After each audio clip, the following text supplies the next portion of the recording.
Hi സുഹൃത്തുക്കളെ, ഇത് നിങ്ങളിൽ പഴയകാല ആൾക്കാർക്ക്, അതായത് പ്രായമുള്ള ആൾക്കാർക്കൊക്കെ മനസ്സിലാകും. ഇതിൻ്റെ പേരാണ് മരവാഴ. അതായത് വർഷങ്ങൾക്ക് മുമ്പ് ഇതിന് ഈശോപിതാവിൻ്റെ പൂവെന്ന് പറയും, പല പേരിൽ അറിയപ്പെടും.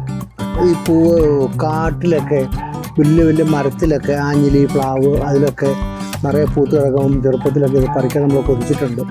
കാരണം ഇങ്ങനെ കൊലയായിട്ട് കിടക്കും. ഈ പണ്ട് ചെറുപ്പത്തിൽ എങ്ങനെയാണെങ്കിലും നമ്മളിത് കമ്പൗണ്ട് എറിഞ്ഞ് വീഴിക്കുമ്പോൾ പൂ ഒഴിഞ്ഞു പോകും.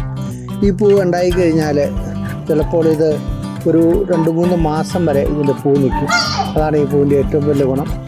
പിന്നെ ഈ വൈദ്യന്മാരൊക്കെ ഇത് എന്തോ മരുന്നിനൊക്കെ ആയിട്ട് ഉപയോഗിക്കുന്നതാണ് മരവാഴ.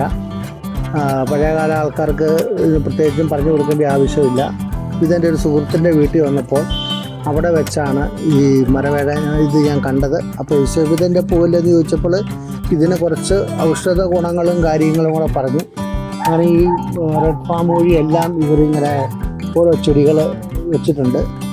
അങ്ങനെ ഇത് പിന്നെ വന്ന് എനിക്ക് വളരെയധികം ഇഷ്ടപ്പെട്ടു. പണ്ട് തൊട്ടേ എനിക്ക് ഇഷ്ടമുള്ളൊരു പൂവാണ്.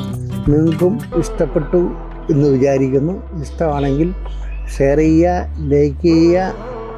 ഹായ്.